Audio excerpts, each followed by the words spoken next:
Okay, so this is our next video in Unit 8, the Cold War and Decolonization. And in this video, what we're focusing on is topic 8.3, the Cold War as a total war. In this video, we're going to be able to explain how the Cold War was a total war, focusing on key terms, and then understanding the tactics, the weapons, how governments mobilized the population, and how it was a global war. So we begin with the vocabulary.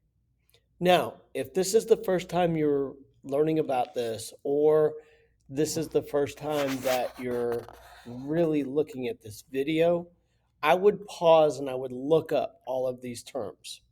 These terms are absolutely crucial to understand what I'm about to talk about.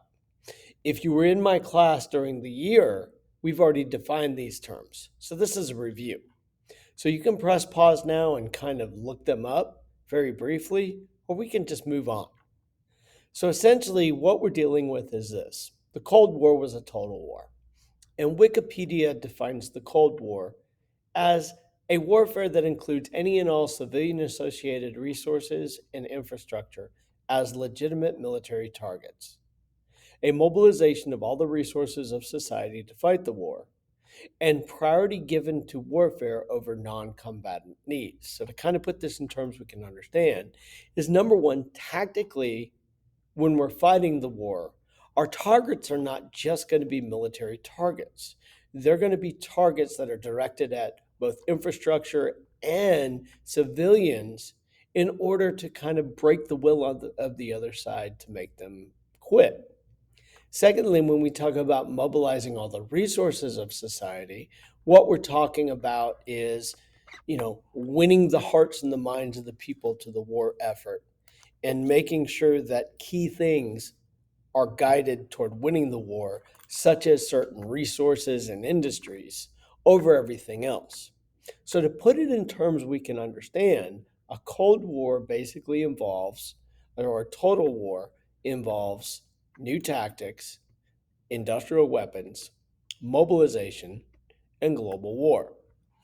All right, so when we argue that the Cold War, this undeclared state of hostility between the United States and the Soviet Union, as a total war, we're going to need to take a look, first of all, the tactics, how this war is going to be fought in directing their attention on not only military targets, but also civilians. Obviously, industrial weapons are going to be easy because we're talking about nuclear weapons. But mobilization is going to involve more than just propaganda. And then finally, global war, well, we're going to look at some areas where the Cold War was fought. So we begin with our claim, our thesis statement. The Cold War was a total war because of the tactic of, first of all, spreading the ideology of each side, the use of industrial weapons through the mobilization of the economy and population across the world through proxy wars. So, put it very bluntly, the Cold War is a total war because, first of all, their main tactic was to spread the ideology to people. And so they're going to do this in a variety of ways. They're going to use industrial weapons, nuclear weapons, that are going to be developed by the military industrial complex. And they're also going to use propaganda. And then finally, they're going to fight this through proxy wars across the world. So we focus on tactics. So when we talk about the tactics of this undeclared war, first of all, we're going to talk about hegemony and the ideology that was spread. We're going to then move and talk about money, winning the hearts and the minds of the people that they want to win, making alliances, and then finally espionage. So we begin with the main tactic. And the main tactic is hegemony. After 1945, we see many, many new nations emerging through decolonization. So what they're trying to do is they're trying to gain influence, also known as hegemony, in these nations by convincing them to adopt capitalism, democracy, or communism and authoritarianism. So, this hegemony, gaining influence over new nations, was actually the way that empires are being built now. They're ideological empires. And what's happening is the first world, being the United States, and the second world, being the Soviet Union, are competing for the third world. And the third world is choosing a side by choosing to come over the influence of the United States and the Soviet Union through adopting either communism or democracy capitalism. So, when we talk about spreading the ideology, to get a little bit more specific, the United States wants to spread the Enlightenment and a democratic form of government, but they also want each state to adopt capitalism and to allow for free trade. Their idea about the other side was to contain communism, stopping its spread, but not trying to change it from where it's already spread to. This is going to be very important because the United States is not going to aggressively attack the Soviet Union and the communist nations. Rather, they're going to be involved in areas that have the potential to adopt communism in an attempt to contain its spread. Now, they also believe in the domino theory, which basically, if one country in a nation falls to communism, then the other nations in that area will also fall to communism. This was very apparent mostly in Southeast Asia. The United States became involved in Vietnam because of the threat of a communist takeover of South Vietnam.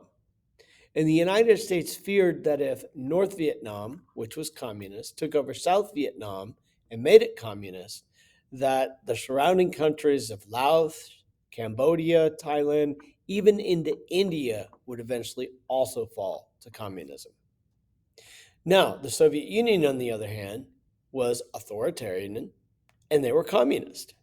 Now, the reason why they're authoritarian, meaning like very strict authority, what we would call a dictatorship, is because the Bolsheviks that had won the Russian Civil War and established the first communist state in the Soviet Union essentially believed that the transition to communism required very strict leadership and not a lot of freedoms.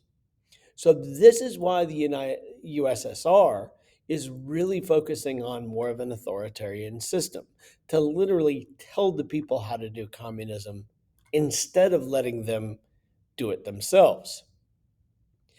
They sought to spread communism across the world as part of a world communist revolution through an organization called Cominform, the organization of all communist parties in the world, led by the Soviet Union.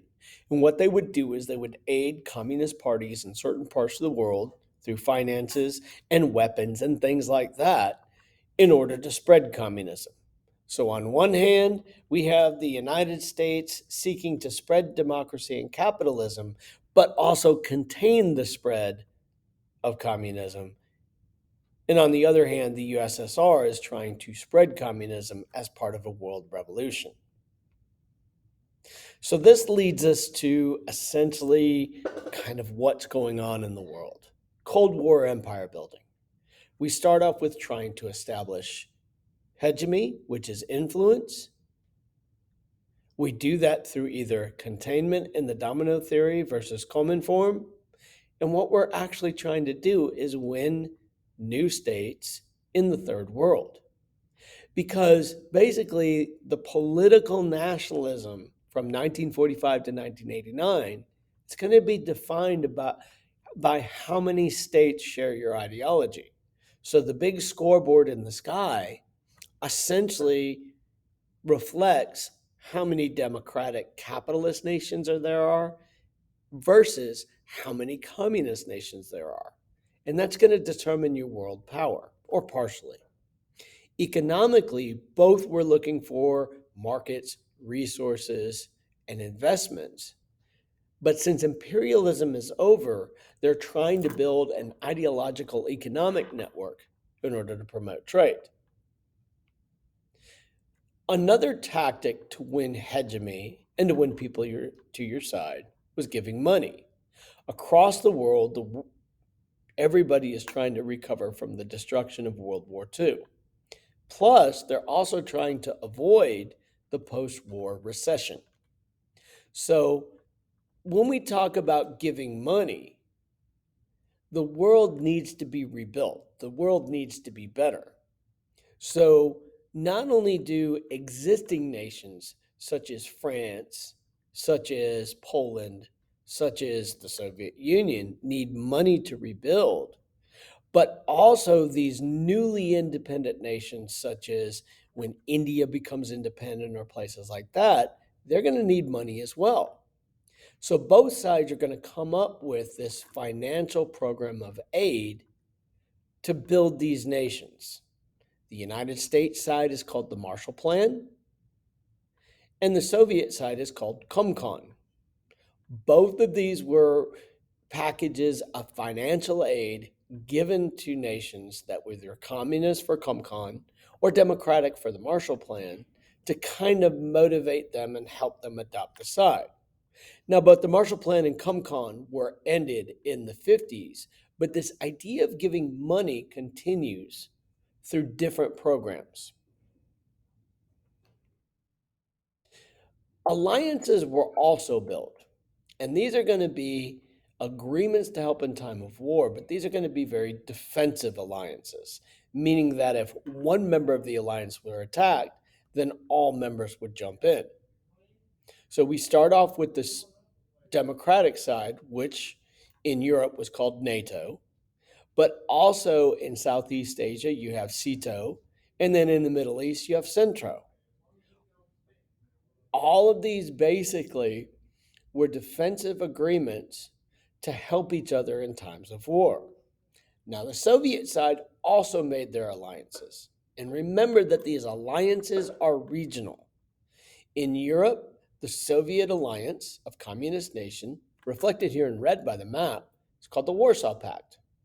But also remember that Cominform not only worked to spread communism, but also worked to strengthen communism in areas where it was. So, in that respect, Cominform was also an alliance.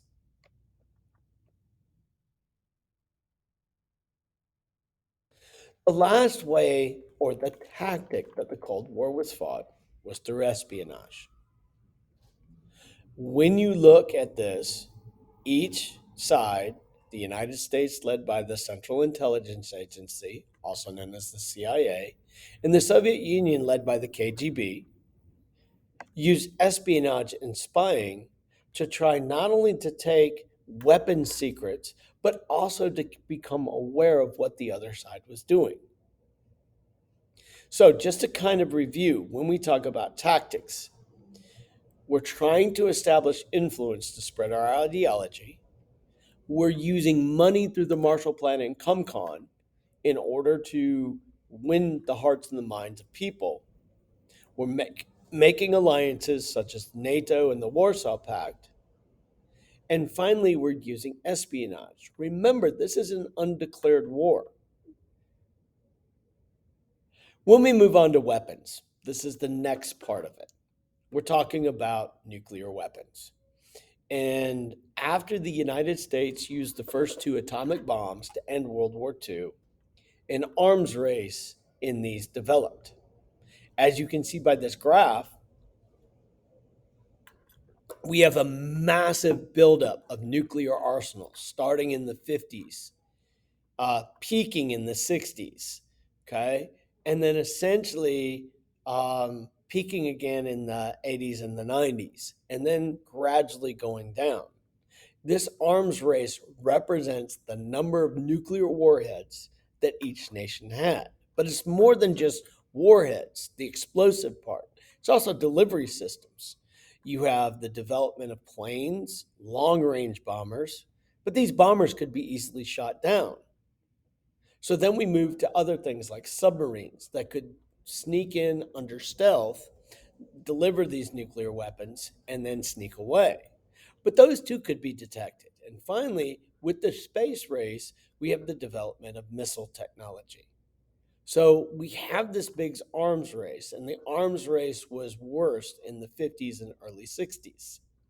So both the United States and the USSR built up an arsenal of nuclear weapons. And what's happening is a new tactic is developing. Okay? It's called brinksmanship. Brinksmanship is essentially the idea to develop so many nuclear weapons that you're willing to use them. You're going to the brink of the end of the world to do it. But it also created what's known as MAD, mutually assured destruction. And essentially, both sides are going to have enough weapons to end life as we know it. When we talk about mobilization, we're really focusing on how governments organize the war effort. And since this is an undeclared war, this is going to be privately done in the United States and then publicly done in the Soviet Union because they're communists. And what we're doing is we're focusing on the military industrial complex. These are private companies or businesses, industries, whose sole goal is to develop weapons. So what you have here is you've got companies like Lockheed, Martin Marietta, British Aerospace, Grumman, McDonnell Douglas. These are all companies that are specifically there to develop weapon technology such as fighter planes, submarines, missile technology, and are designed to sell them to the government. This too was done in the Soviet Union. The other thing they did is they used propaganda. We see here that a Russian piece of propaganda addressing the Marshall Plan essentially is presenting the Marshall Plan as a threat to war. The American is walking in with a peace treaty wrapped around a rifle and providing food and portrayed like an evil banker. And the Soviet worker is stopping him, protecting the people behind them.